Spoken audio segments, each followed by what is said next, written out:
Welcome back to Computer Science 3200. Today, we are beginning our journey into reinforcement learning, which is one of my favorite things. And I've got some slides prepared for today. And with reinforcement learning, it's so easy to just go online and Google reinforcement learning and get some pre-built package that you can just shove your data or your model into and learn some stuff. But this is a university course. We should learn reinforcement learning from kind of the ground up. And so that's what we're going to do. We're not jumping right into deep reinforcement learning. We're going to learn the mathematics behind reinforcement learning. And it should be, not as boring as that sounds, hopefully. So let's get started. So lecture 13, Intro to Reinforcement Learning. This course will not make you an expert in reinforcement learning by any means, but we do have several lectures on the topic, and followed by an assignment. So assignment 5 will all be about reinforcement learning from scratch. So you're going to implement a reinforcement learning algorithm. The textbook for the course, it's optional, but highly recommended. So it's Sutton and Bartow's Reinforcement Learning. This is the single best textbook I have ever encountered. Okay, I don't want to say the best textbook I've ever read because I haven't read a lot of textbooks, but this is the best textbook that I've seen reviewed by people, and people just rave about it, and I've read the whole thing from cover to cover, and it's English, very understandable English. It's intuitive. It's from a human perspective, it's not so math focused. So I highly recommend reading and following along with this book. If you read the relevant chapters for the book, the book is online, it's free, you can get the PDF for free, or you can look at the HTML version. And if you follow along, you will have absolutely no problems with the final. Now, if you have a photographic memory and you can just memorize all the slides, then you'll be fine as well. But you'll really get a deep understanding of the stuff if you follow along with the textbook. But because there's so much programming in this course, I don't want to bog you down with too much reading or force you to go read that textbook. So what is reinforcement learning? You've probably encountered the term, or you've heard of people using it, etc. Reinforcement learning is a sub-area of machine learning. So it's a type of machine learning. It's inspired by natural systems, by how humans learn, how animals learn, and by psychology and neuroscience. It's all tied together inside the idea of what reinforcement learning is. And if you could sum up reinforcement learning in in 5 words, it's learning via interaction with the environment. So interaction here being the key. You're going to take some actions, see what happens, and then modify which actions you'll take next time based on that. Agents that are implementing reinforcement learning are going to receive rewards from the environment. So good actions yield a positive reward, and bad actions yield a negative reward. What a good action or a bad action is, we'll talk about that a little bit later, but just keep that in mind, is that you're going to do something in an environment and you're going to get a reward, and based on that reward, you're going to maybe change what you do in the next time you encounter that environment. And so the goal of a reinforcement learning agent is to maximize its rewards over time. Okay? So we receive these rewards, we maximize these rewards, and if we've phrased the problem correctly, then what we're doing is reinforcement learning. Maximizing these rewards means better action selection, means you are solving your original problem somehow. So just a little bit about machine learning first. Machine learning, in my opinion, in a lot of people's opinion, can be broken down into 3 main types of problems. Supervised learning, so 3 main types of methods. So there's supervised learning, unsupervised learning, and reinforcement learning. So first, let's have a look at supervised and unsupervised learning. So in supervised learning, we learn from training data. We are given inputs and true outputs, and we learn to predict outputs for new unseen input samples. So for example, up here, you've got, and my camera is in the way, but you've got two groups of data up here. You've got some data they have been labeled either X's or O's, and your supervised learning algorithm will, given those data points and their classifications of circles and X's, they'll learn that given some new unseen input samples, whether that should be an X or an O. Unsupervised learning, on the other hand, you're sort of letting the computer learn from data without labeled outputs. So for example, clustering is sort of the canonical example for unsupervised learning, where you've got a bunch of data points or a bunch of samples, and you just say, maybe group these samples somehow, okay? So here's a typical supervised learning flow in machine learning. So you're doing machine learning, supervised learning. Here's a typical problem that you might have in supervised learning. So you've got some input data here. You've got a bunch of different fruits that you want to classify, okay? So in supervised learning, you have some supervisor. So that might be a human. It might be some other algorithm that you've come up with. But let's say, for example, right now, it's a human. So the input raw data, for example, we have some pictures of tomatoes here. We have an apple, a pear, I don't know what this thing is, some cherries, peach, orange, bananas, whatever. So you've got some training set data, and the supervisor has given you the correct answer, right? So the supervisor human looks and says, that's a tomato. So this image is given the label of tomato, okay? This is a pear. So that is given the label of pear. So inside the training set, you have your desired outputs or your true data. Someone says that's a durian fruit. Okay, that's a durian fruit.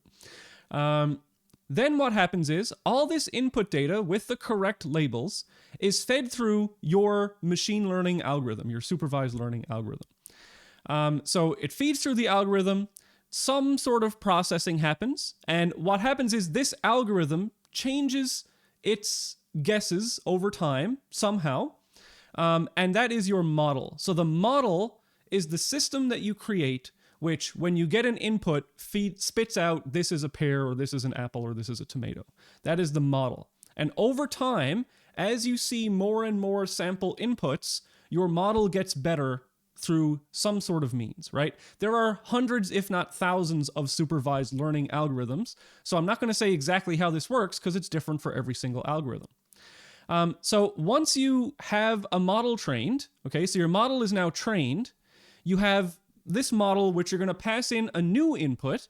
So for example, this new input down here, it's unlabeled, right? So you're not sure, you haven't been given the correct answer for this, but you pass it through your system and it says, this is a tomato, okay? Because it ideally has learned over time and it can now learn based on whatever features this particular algorithm uses to correctly guess this over time that this is a tomato. Maybe your model hasn't been fully trained yet and it guesses that this is a banana, right? It has to learn over time, and the more input samples you give it, the better and better, ideally, the model will get and the more accurate your predictions become. One of the problems with supervised learning is that it requires a lot of data, okay? So it would require like tens, if not hundreds of thousands or millions of inputs for some problems. Now, some very simple problems, it wouldn't require that much data, but the power of supervised learning is how well modern supervised learning algorithms can predict things. But the downside of supervised learning is that you need a lot of input data, and you need someone to label that input data. And that sometimes can be very, very time consuming. So there's two main types of supervised learning.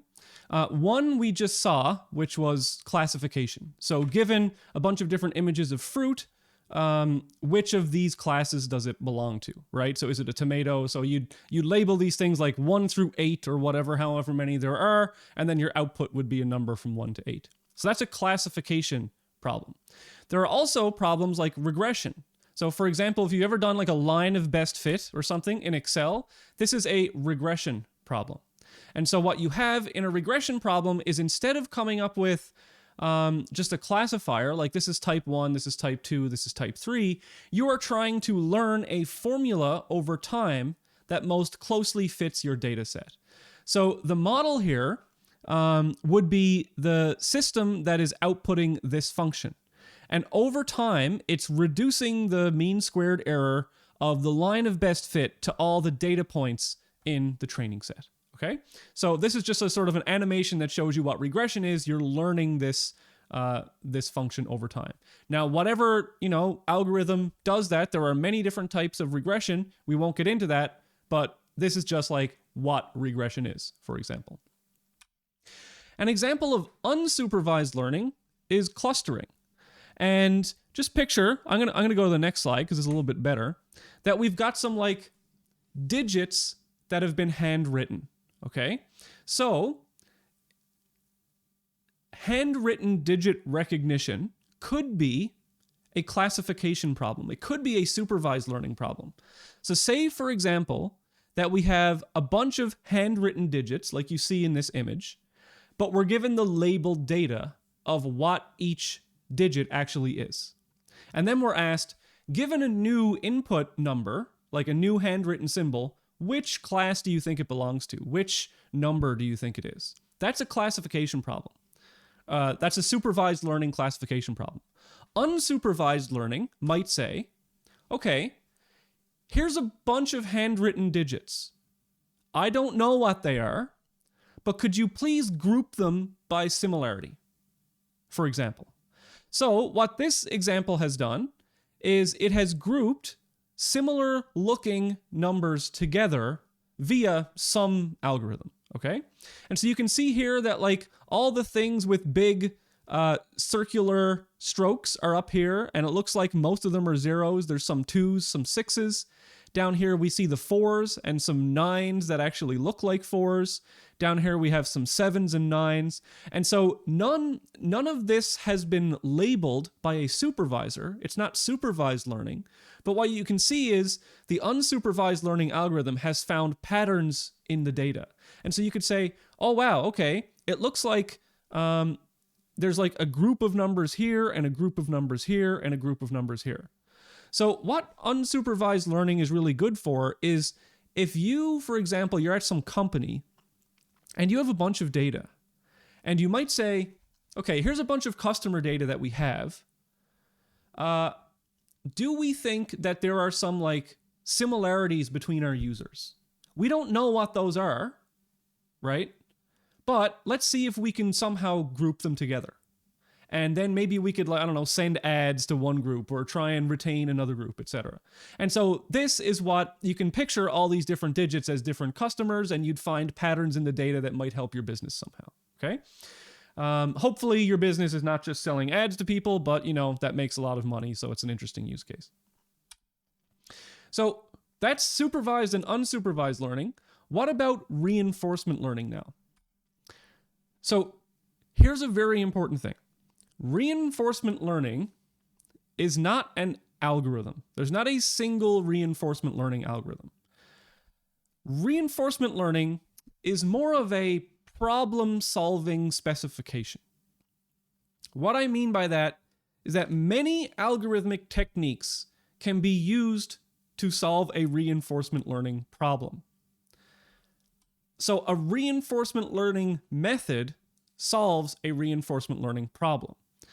And what I mean up here by RL is more of a problem specification, is that if you have a problem that you want to solve and you want to apply machine learning, or if you want to apply reinforcement learning to solve that problem, what you need to do is you need to phrase your problem in a very specific way such that there are actions, rewards, etc. Okay, and we'll get into all of those properties. But reinforcement learning, again, it's not just an algorithm. It's a problem specification. It's a way of solving problems.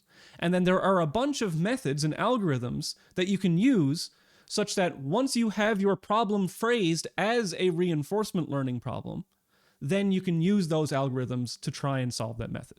Okay, I hope that makes a little bit of sense. Someone asked, is reinforcement learning commonly used outside of games? Oh, yes. Oh, yeah, it is. A lot in robotics, especially. So, reinforcement learning is learning via interaction with an environment. There is no explicit teacher or supervisor for learning, okay? So we don't have labeled data. We don't have input samples necessarily. We are just in some environment. We have some model of an environment. We're interacting with it. The agent is going to take some actions and then receive a reward signal from the environment. And so learning via interaction teaches us about cause and effect, consequences of actions, and what to do in order to achieve our goals. So a very canonical example of like, a reward signal is, let's say you're a kid, right? And nobody has explicitly told you that when the stove is red, it's very hot and it will burn you, right? So you go over, you see this red stove, it's really interesting, you touch it and you burn yourself. That burning, the pain that you feel, that is a reward signal from the environment, right? And that means don't do this again. It's very painful, right? So if you encounter a red stove again, you'll be very careful not to let your fingers touch it, right? Because you've learned previously that that was a very bad thing to do. If you, let's say you do well on a test and you get 100, and you get a very good feeling inside, that's a very positive reward signal, right? So next time you take a test, you'll try and do well again. Or if you eat a piece of candy and it's really sweet, that sends a reward signal to your brain, right? That you want to do this again. So reinforcement learning, you're going to have an environment, okay? This environment, if you're like a robot or if you're me, for example, that environment might be the real world. I touched a stove, it's hot. If we're trying to play a game like blackjack or poker or some pathfinding example, then your environment would be the game, right? Like the rules of blackjack, the rules of poker, whatever. So you have an environment, just like we had for assignment 1, 2, 3. The environment is going to have states. It's going to have legal actions that you can take at those states. And whenever you take an action at a state, it's going to give you some reward. Right? So touching the stove, negative reward. Eating the candy, positive reward. So the environment is going to sort of send a state to the agent. So the agent exists within that environment. The agent is going to take an action. Then the environment is going to say, based on that action, here's the next state, and here's the reward that you received for doing that action. Okay? So I'm the agent standing next to the stove. I take an action of touching it. The environment says, here's the next state. Now you have a burned hand, and here's the reward. That's very negative. Okay, so that's what happens. And this is an iterative process. So you've got the agent. The agent is going to be existing within some environment. So the agent is going to take an action, and we've got time steps now. Okay, so we're going to operate at discrete time steps. So just time step 1, 2, 3, 4. And at some point, we're at time step t. Right? So an agent is going to take an action at time t, so that's a sub t. The action is going to affect the environment somehow. The environment is then going to send back to the agent what the next state is, s sub t, okay, or s sub t plus 1, because s sub t was the first one that you acted on, and also the reward that you got from doing the thing at that time. So you're at state s sub t, you take an action a sub t, then you get the next state s sub t plus 1, and you get the next reward r sub t plus 1. And then based on the reward, you update your internal belief somehow of what you should do, and we'll get into how we do that over time. But this is the iterative process of reinforcement learning, okay?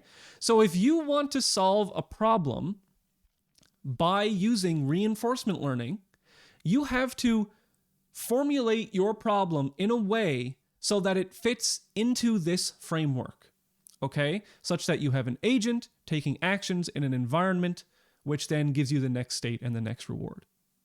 And the important thing here is this reward signal, right? We're going to see going forward that the reward signal is all powerful. The reward signal sometimes is very difficult to come up with, because that one signal, that one value, has to encapsulate the goal that you're trying to solve with your problem. Okay? So, in reinforcement learning, just as a recap here, the agent and environment interact in discrete time steps. T equals 0, 1, ... up to whatever. So here's that example again. The agent observes a state at time step t. So we've got st, which exists in the state of, or in the set of all states, right? So here's we're already getting into some definitions for you. So this capital S, that's the set of all states, okay? And the state at time t exists within that set of all states. Then based on that state, the agent is going to look up in its policy. We'll talk about policies next in a bit. The agent is going to produce an action at step t. So the action it takes at t is going to exist within the set of all possible actions at s sub t, okay? So you've got some state that you're currently at. Big A of that state is the set of all possible legal actions at that state. So if we think of our pathfinding example, maybe we're up in the top right corner of our environment, and so only moving left and down are the legal actions, okay? And we would choose either left or down based on our reinforcement learning method. The environment is going to give some resulting reward, so RT plus 1, and that exists in the set of all real numbers. Then we're going to transition the environment to the next state, okay? So that's S sub t plus 1, which again exists in the realm of all states. So what you get, and this is straight from the textbook, this is how the textbook is going to be explaining this sequence of things that happens within reinforcement learning. So you're at state S sub t, you take action A, you get a reward. Then you're at the next state, you take the next action, you get a reward. Next state, next action, reward. State, action, reward. State, action, reward. State, action, reward. That's the process here. So let's look at an example of how you would phrase a problem in terms of reinforcement learning. So this is one of the most famous example. It's the cart pole balancing problem. So we've got a cart here, and this cart has a pole on it that is on some sort of hinge, right? So it can fall to the left, it can fall to the right. The actions that you have, or the goal that you're trying to achieve here, is you're trying to balance the pole on the moving base for as long as possible. So what do we have here? Do I have something I can balance? Maybe. I don't know. I could try and balance a pen, but essentially we're trying to balance the thing for as long as possible, right? I don't have anything that I can balance. Pens are too hard. So this is moving back and forth just like you try and balance a pen. But it's just in two directions. It's in two dimensions, right? Or actually one dimension. So the actions are move the cart to the left and move the cart to the right in order to try and keep this thing balanced. So if our goal is to balance the pole for as long as possible, then our reward is simply going to be +1 for each time step that the pole remains balanced, okay? So maximizing the reward is maximizing the balance time. And this is called an episodic task, meaning that you're going to try and balance it. At some point, the pole is going to fall over, and then maybe you'll start again, okay? So it'll fall over, and then your reward for that episode, right, or at each time step, is going to be just +1 for while it remained balanced. So if you kept it balanced for 38 time steps, then the sum of those rewards, okay, that's called the return, we'll get to that later, is 39. So if you had a policy which resulted in +39 for an episode, that's better policy than something that resulted in like +18 for that episode. So you're trying to maximize your reward over time. So you can see here how we phrased our problem. We took this pole balancing problem and we defined the states. Well, the states are just the position of the balance beam and the current speed left and right of the cart. We have our actions, which are moving to the left and moving to the right, and we have our reward, and the reward has to be shaped with the goal in mind, right? If we had a reward of -1 for this, then what would happen? Well, we're trying to maximize the reward, And if it's -1 for each time step that it's balanced, that means I actually want to minimize the balancing time. So if I had a -1 reward, I would try and fall over as soon as possible, right? Because existence is pain with -1 rewards. You want to end the episode as soon as possible. Okay, let's look at example 2. This is called the mountain car problem. And so you've got this cart right here, and the cart has some engine in it, okay? Oh, my picture's in the way here. So the cart has some engine in it. I can point to the cart now. Look at that right there. Okay. So the engine lets you accelerate to the left or accelerate to the right. And the problem is that the engine is not powerful enough to simply go up the hill.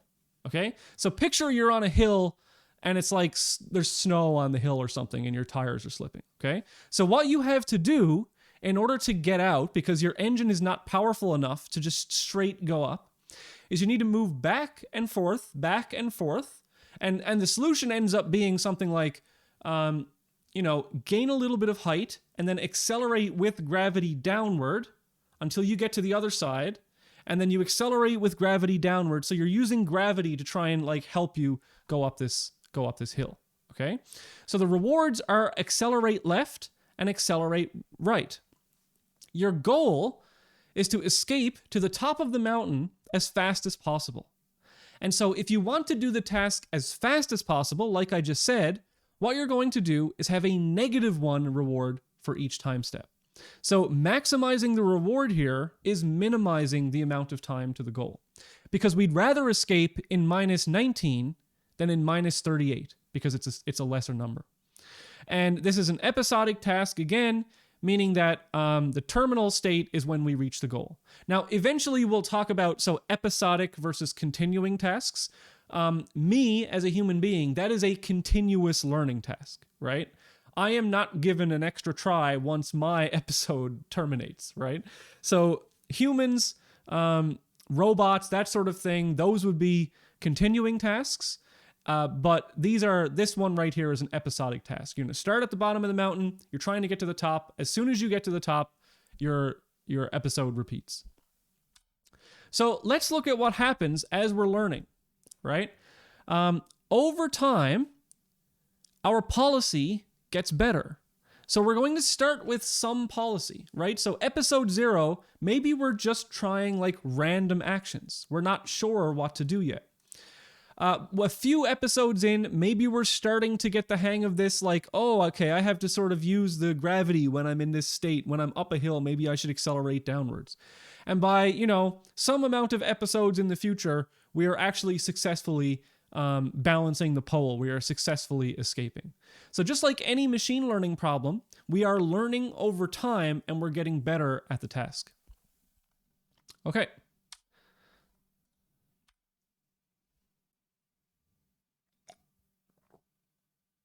So here, we have an excellent exam question slide, wink, wink, the elements of reinforcement learning problems. First, we have the agent. Second, we have the environment. We have a policy, a reward function, a value function, and optionally, we have a model of the environment.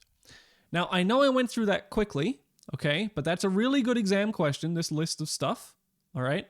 Now, you don't have to just sit there and memorize this, because as you get more and more familiar with reinforcement learning, you'll be encountering these things so many times that answering the question of what are the elements of reinforcement learning problems will be very easy in an exam setting. Wink, wink, right? Okay. So let's go into a little bit of detail. We know what agents and environments are, right? We've done agents and environments the whole course. We don't need to talk about those anymore. So let's look at what a policy is. A policy is a map from states of the environment to actions to be taken at those states, okay? So this map might be a simple lookup table or a complex function or a neural network. Excuse me. But essentially, the policy is some magic function, whether it's a table, whether it's a neural net, whatever. It's a function. Think of it as a black box for now, that we feed in a state and it tells us an action. Okay, that's what a policy is. The policy is the core of a reinforcement learning agent because it defines the behavior of an agent. If we think about it, this function, this policy, we feed in a state and it gives us the action. That literally is the entire decision-making engine. It may be deterministic or it might be stochastic, okay? So for example, a policy doesn't have to say, if I'm at this state, move left. It could say, if I'm at this state, 50% of the time move left, 50% of the time move up. And when it comes to games like poker, for example, that can be very important. Because if you always play the same way every time in poker, someone could potentially figure you out, right? So it might say, if you have these cards and these cards are on the table, then 80% of the time you bet, 20% of the time you check, right? That's an example of a stochastic policy or a mixed strategy in game theory terms. So here's a policy. The policy at time step t, policy is pi, okay? So the policy at time step t is pi sub t. The policy maps states to the probability of taking an action at that state. So the policy, you can think of it as a function. And as a function, it takes in a state and an action, okay? And it's the probability that the agent takes action A sub t, which is equal to A, when state S sub t is equal to S. All right? So that just means pi sub t of S and A says, what's the probability that I should take action T, or I should take action A at state S at time sub t. That's all it is. RL methods specify how an agent changes its policy over time as it learns. So what this means is your policy is going to start out as something probably pretty dumb. Maybe it's random, okay? Maybe it's equiprobable random, for example. We don't know what to do at the start of learning, so let's just randomly choose any action at any state, okay? As we encounter more scenarios and we take more actions and we get more rewards, we are going to somehow update our policy. And the algorithm that we use to update our policy, and there are many of them, and we'll learn a few of them, that is the reinforcement learning method, okay? So the method that we use, the algorithm that we use for updating our policy, that's the RL method. The agent's goal is to form a policy that gets as much reward as it can over time. That's it. It's to get a policy that is better than all other possible policies with respect to maximizing your reward. So let's look at an example. This is an example policy, okay? This is actually assignment 5. So assignment 5, you have an agent, this red dot, and it exists within an environment, okay? So in this example, I have already finished the learning, okay? So this is an optimal policy for this environment. And what this policy, how this looks, is that at any state here, so the white states, the white cells, this is another pathfinding problem, okay? So you can move around inside the white cells. You cannot move inside the dark gray cells. Those are walls. Your goal is to get to the green terminal states as fast as possible, okay? So let's say, for example, you get a -1 reward whenever you take any step, because you're trying to get here as fast as possible. So in order to get somewhere as fast as possible, you have negative rewards for not being there. So I'm going to give negative rewards for walking around. And then maybe when I get to one of these terminal states, I'm going to give a big reward, plus 100 or something like that, okay? And what you get over time is that your policy changes to select actions that go toward that goal. And what you can see here, the way I'm visualizing this policy, is that here, it's telling you which actions you should take. So here, at the state that the agent is currently in, it's saying go to the left. And then from here, you go to the left. And then from here, you go to the left, right? So left, left, left, that's the fastest way to get to one of these terminal states with the high reward. Okay. Down here, for example, you see 2 lines. And those 2 lines just mean it doesn't matter if you go up or left, because you're going to be getting to the terminal state in the same amount of time. If you go up, then you can go up or left again. Let's say we go left, then you go up, up. So like left and then up, or up, left, up, or up, up, left, up. All of those get you to the same goal as fast as possible. However, some places you can go in any direction to get to it as fast as possible, right? Because this spot here is equidistant from these 2 goal locations, so it doesn't really matter where you go. So this is an example of a stochastic policy. It's saying, hey, here, 50% of the time go up, 50% of the time go left. It'll give you the same reward over time. Okay? So that's how that looks, and that's an example of a policy for pathfinding. It's this map telling you where you should go whenever you're at a given location. Here is a policy for blackjack. Blackjack is a casino betting game, and I'm sure if you've ever played it that you've looked up an optimal policy for blackjack at some point, and that's what this is. Okay? So just like here, when we had a mapping from states to the probabilities of actions, right? So this is a state, and it says with 50% probability go right, with 50% of probability go down. The blackjack table, it looks a little bit different, but essentially accomplishes the same thing.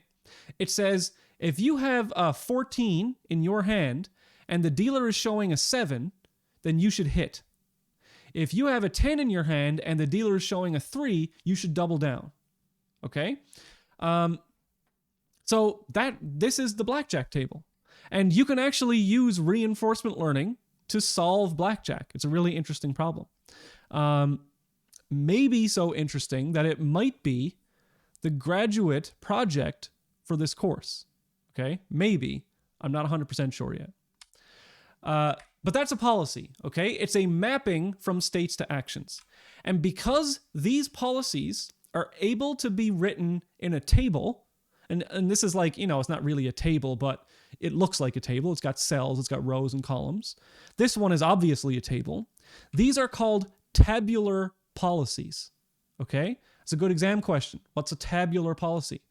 And what we are going to be doing in this course is we are going to be looking at tabular reinforcement learning. If you have ever heard of deep reinforcement learning, we are going to talk about that a little bit later on, but we're not going to be fully investigating it. But just know intuitively going forward, deep reinforcement learning is where instead of having a table, you have a deep neural network storing your policy or your values, okay? So deep learning is almost the same problem, except instead of having a table of values, typically, deep learning is done on much larger problems where you couldn't possibly store all the cells, right? If you think about like me in real life or a robot, you couldn't store the trillions and trillions of possible states of the real world. So what you would do is you use function approximation, and one of the best function approximators is a deep neural network. So deep reinforcement learning essentially uses a neural network instead of a table to store its policies. Okay, that's like a hand-wavy way of telling you what deep reinforcement learning is. So now that we know what a policy is, what is the reward function? The reward function directly defines the goal in a reinforcement learning problem. And so it's going to map each perceived state or a state action pair to a single number. Okay? What that means is that the reward is sort of the desirability of being in a state, or more explicitly, it's the desirability of taking a specific action at a specific state. So if I have my hand right above a stove, if my possible actions are touch the stove or don't touch the stove, the reward for don't touch the stove is going to be, I guess, neutral. Maybe it's even a 0, right? Because I'm not doing anything, like nothing good or bad is happening. My reward for touching the stove is going to be extremely negative, like a huge negative value, right? So it intuitively maps the desirability of doing that thing at that state. And the reward comes from the environment, not the agent. So an important thing is that the agent is not in control of its own reward, right? It can't just say, I get a bunch of reward now, haha, I've maximized the problem. It has to come from the environment. And an important definition is the return. So the return is the sum of the agent rewards up until a given point. Okay? So if you take every reward at every time step, you're going to sum those up, and that's called the return. And so the reinforcement learning agent's goal is to maximize return. So I know before I said maximize reward, but you want to maximize the eventual sum of the reward. Okay? So for example, if you're in a particular place where you may have to take let's say there are two actions. One is a slightly negative reward. One is a slightly positive reward. But if taking the positive reward initially leads you to a really negative place later, and taking the slightly negative reward now leads you to a really positive place later, then you want to take that slightly negative reward, because the thing you're trying to maximize is your return, which is the sum of future rewards. Okay? Your long-term sum of rewards. So we don't always want to immediately take the highest reward action. We want to compute over time which action will lead me to the highest eventual return, which is the sum of future rewards. And in biology, reward is essentially just pleasure versus pain, right? You've got some dopamine drip, and that whatever you do causes some dopamine. Oh my God, do that again, right? Or that thing caused me a lot of pain. I don't want to do that again. So that's the biological equivalent for this. So let's look at a couple of reward examples. We just looked at these, but let's have a slide on it. So for pathfinding, let's say our goal is a terminal state. So if we want to get to the goal as fast as possible, what we want to do, anyone watch Rick and Morty with the Meeseeks, right? Mr. Meeseeks? Mr. Meeseeks wants to not exist as much as possible. He wants to finish his goal. So existence is pain for Mr. Meeseeks. So we've got this Meeseeks type reward of every time step is -1. So figure out the actions that get me to the goal as fast as possible so I don't have to keep accumulating this pain. It's kind of a really messed up way of thinking about it, but that's what's happening in the algorithm, right? In blackjack, let's say we're playing blackjack. Each hand is an episode. So we'll say a winning state will give you a positive reward, and the losing state is a negative reward. So you're going to form your reward proportionally to how much money that you've won or lost. And then you'll eventually, over time, take actions that maximize your reward over time, right? So that's how you would phrase reward functions for pathfinding or for blackjack. Excuse me, I gotta sneeze.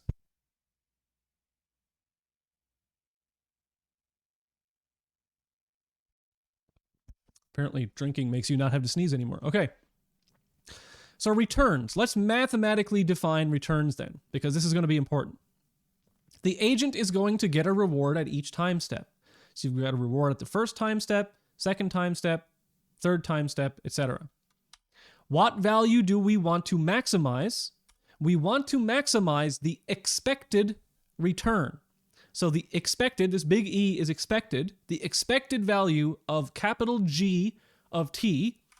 I don't know why it's G. I guess R was taken for reward, so return is G.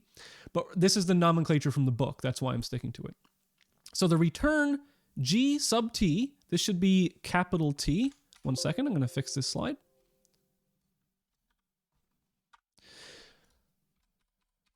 The return G sub T is equal to the sum of all the rewards up until T. Okay? Where T is the final time step at a terminal state. Nope, that was incorrect. I apologize. The first T was right. What this means is the reward after time step T, okay, the sum of the rewards after time step T, G sub lowercase t, is equal to the sum of the returns from t up until capital T, okay? Where t is the final time step at a terminal state. And an optimal policy, so if we could get the optimal policy pi star, okay, star denotes optimality in this course, remember H star and C star, an optimal policy pi star maximizes expected return.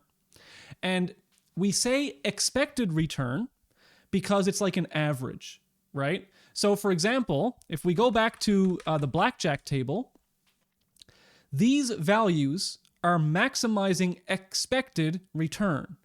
Because if I have, for example, if I have 18 and the dealer has a 6, that's like the best possible scenario for us. If we have 18 and the dealer has a 6, it says stand.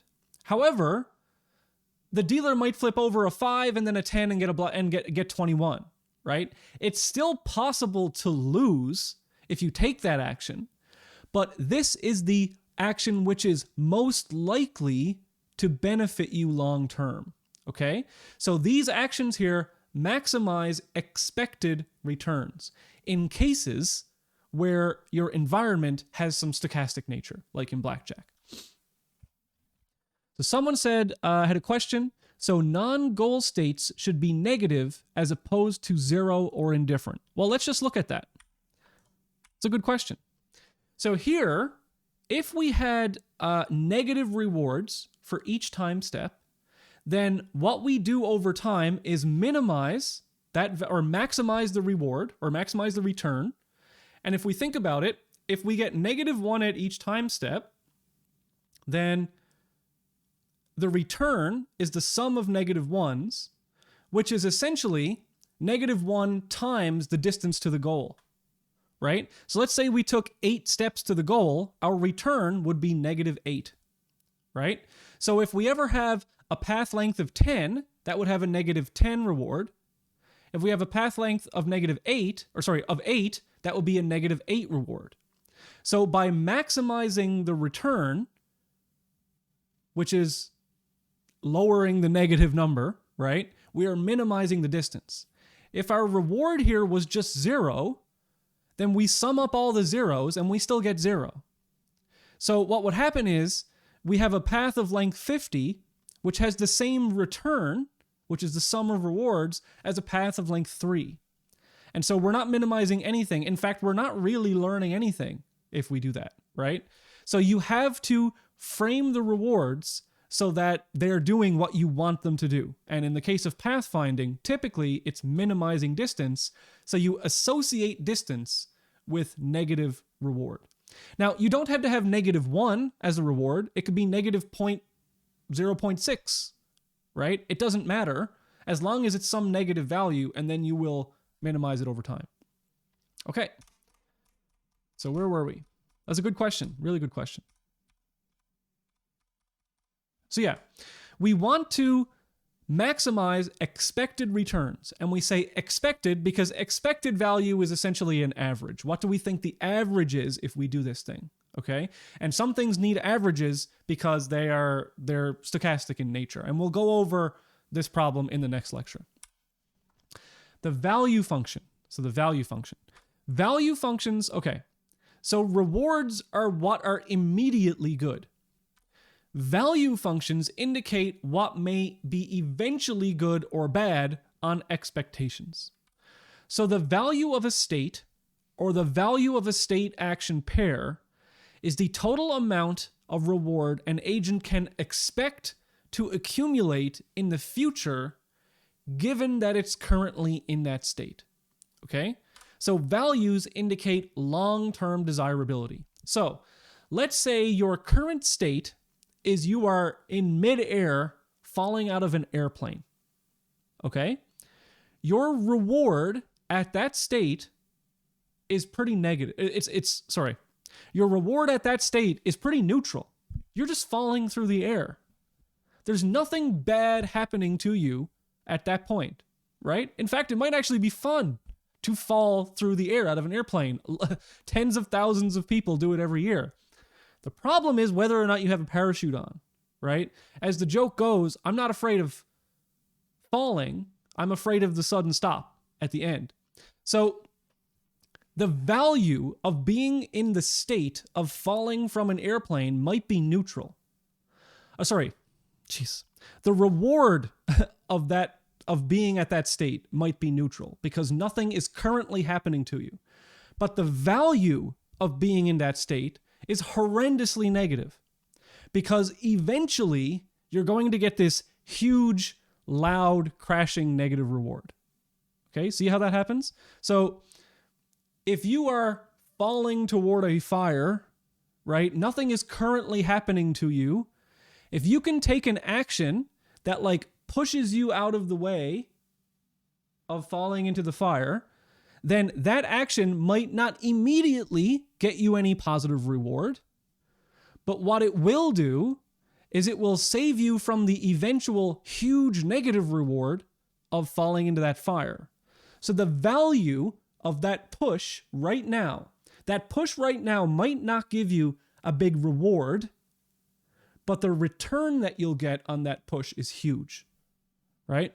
Another example, investing in your retirement fund probably actually has a negative reward, right? So if you go put $1,000 into your retirement fund, you're down $1,000. That's maybe like a negative $1,000 reward.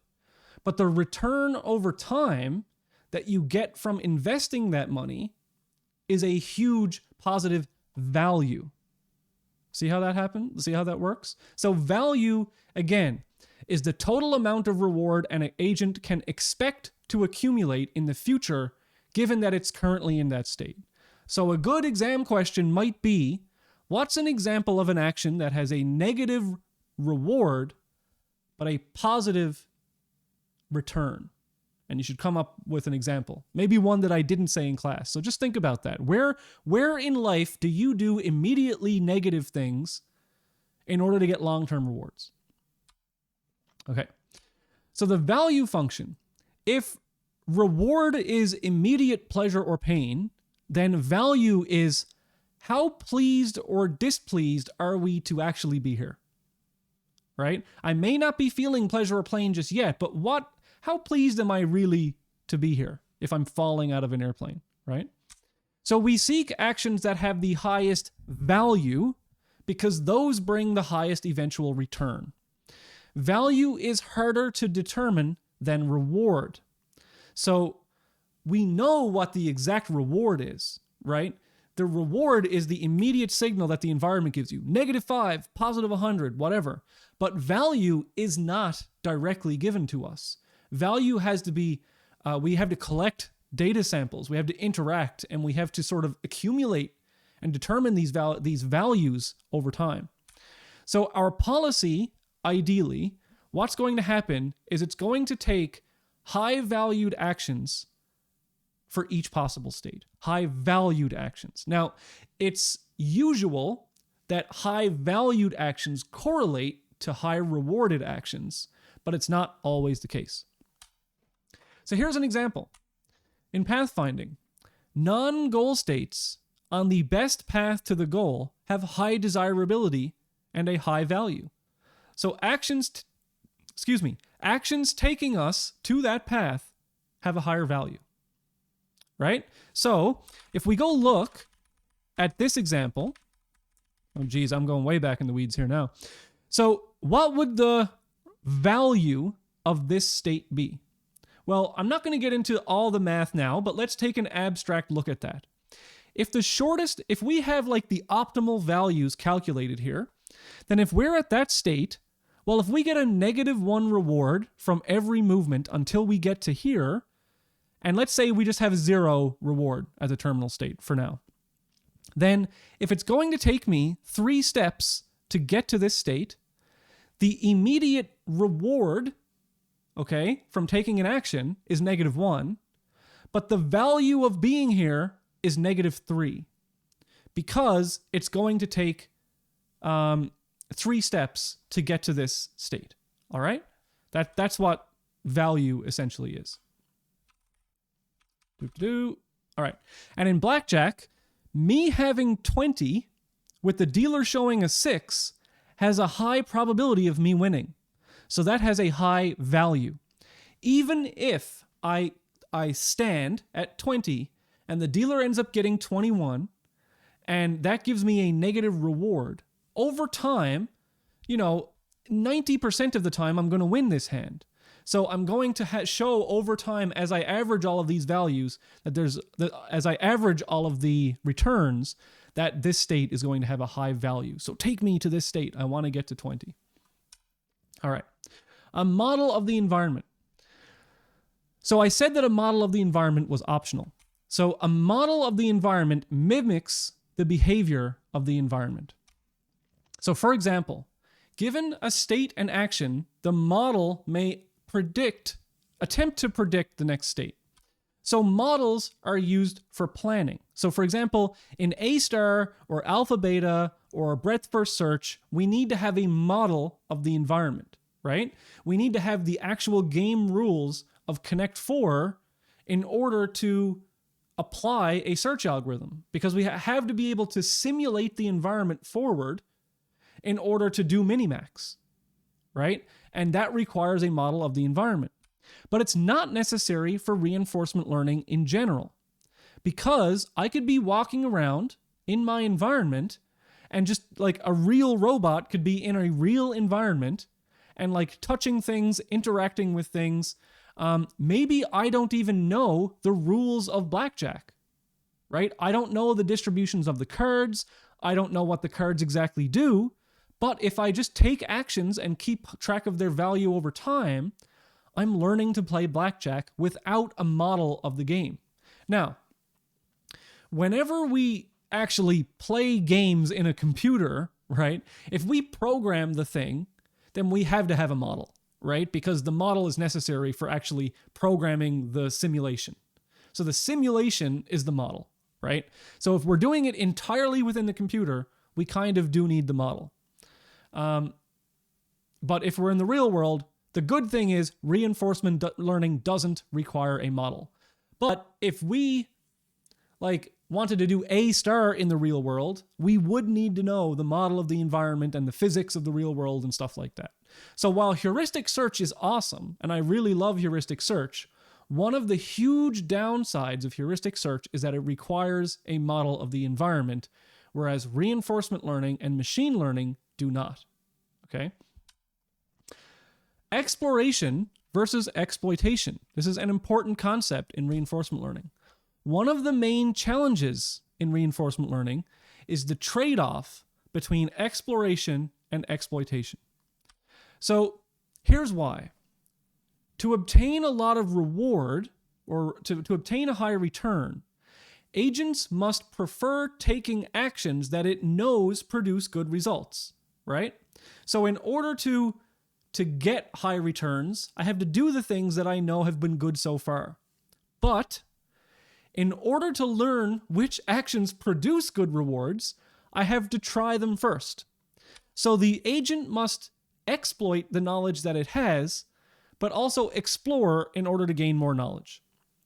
And this is one of the main challenges in real life, okay? So give me an example of exploration versus exploitation in real life out in the chat. Someone give me one. And I bet you that someone is going to say my first example. Okay? So what is something where in real life you're trying to balance trying something new versus doing something you already know is good? All right, there we go. I told you it would be the first one. Restaurant choices. So someone said choosing a restaurant. So the age-old human choice, right? I don't want to cook tonight. What am I going to get? Well, am I going to go to the place that I know it's all right? Or am I going to try a place that I've never eaten at before? Right? So I know that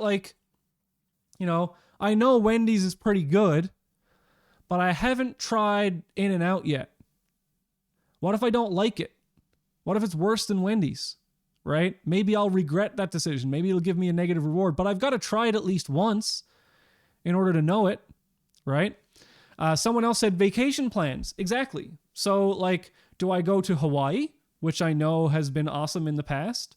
Or do I go to The Yukon, someone told me it was really good, but I haven't experienced it yet, right? Maybe I'd love it there, do sled dog races or something, right? Playing games. Do I choose door number 3, like I did last time, that had 10 gold pieces? Or do I choose it next time, or do I try another one to see if it contains more, right? Maybe I choose door number 1 instead of door number 3. Another example of this, in my opinion, is, now this is a little bit controversial, but just think about this. What about relationships, right? If I told you that I ate at one restaurant one time, and that was the only relationship or the only restaurant I was ever going to eat at again, you would literally call me a crazy person, and you'd say, but there's like 1 million restaurants out there, and there's a lot of really good ones, right? You'd call me crazy if you said the same thing about a relationship.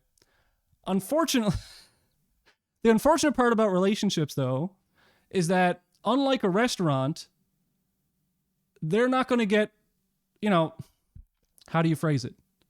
When you eat at one restaurant and then another restaurant, you can go back to the first restaurant, right? So it's not so bad doing the exploration versus exploitation game. It gets a little more complicated in relationships, but you know what I'm trying to say, right? It's a funny part of life that's interesting to think about, is that a lot of people just, okay, there's this person and that's it. All right. So that's the controversial ending to the reinforcement learning class, or the intro to RL class, at least. Let's go back to the main scene. So next class, we're going to be talking about bandit algorithms. And you might say, what the hell is a bandit algorithm? Well, that choice of door number 1 versus door number 2 versus door number 3, that is called a bandit problem. And we're going to be looking at the algorithms that you can use to solve that problem, right? Specifically, essentially, what equates to a bunch of different slot machines, okay? So we have a bunch of different slot machines. We have $100, and we're trying to maximize our profit from different slot machines. So if you give me 8 slot machines and $100, what's the algorithm I should use to play the slot machines in what order in order to maximize my returns? Well, that's a bandit problem, and that's what we're going to talk about next time, because it is at its core the most important part of reinforcement learning, and also the most important part of real life, in my opinion, is how to balance trying new things versus choosing the things you're familiar with. It's a very important part of life. All right, that's it for today, and I'll see you on Tuesday for the next one.